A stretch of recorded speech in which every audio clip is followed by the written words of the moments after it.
La définition de l'anarchisme, du grec an et arc, contrairement à l'autorité, est le nom donné à un principe ou une théorie de la vie et de la conduite qu'une société sans gouvernement conçoit, dans laquelle l'harmonie est obtenue, pas par soumission à la loi, ni obéissance à l'autorité, mais par des accords libres établis entre les divers groupes, territoriaux et professionnels, librement constitués pour la production et la consommation, et pour la satisfaction de l'infinie variété des besoins et des aspirations d'un être civilisé. Dans une société développée sur ces lignes directrices, les associations bénévoles qui ont déjà commencé à couvrir tous les domaines de l'activité humaine acquerront une extension encore plus grande au point de remplacer l'État dans toutes ses fonctions. Il représenterait un réseau entrelacé, composé d'une infinité de groupes et fédérations de toute taille et degrés, locaux, régionaux, nationaux et internationaux, temporaires ou plus ou moins permanents, pour tous les objectifs possibles,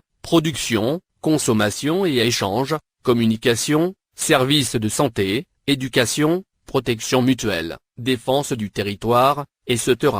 Et, d'autre part, pour la satisfaction d'un nombre croissant de besoins scientifiques, artistiques, littéraires et sociaux. De plus, une telle société ne prétendrait pas être immuable. Au contraire, comme cela se produit dans l'ensemble de la vie organique, elle dériverait de l'harmonie d'un ajustement et d'un réajustement perpétuel et variable de l'équilibre de la multitude de forces et d'influences, et cet ajustement serait obtenu. En bref, si aucune force ne bénéficiait de la protection spéciale de l'État. Si la société, selon cela, était organisée selon ces principes, les gens ne seraient pas limités, dans le libre exercice de leur capacité de travail productif, par un monopole capitaliste soutenu par l'État, ni dans l'exercice de sa volonté par peur de la punition, ou par obéissance à des entités métaphysiques ou à des individus qui conduisent tous deux à une diminution de l'initiative et de la servilité intellectuelle. La personne serait guidée par sa propre raison,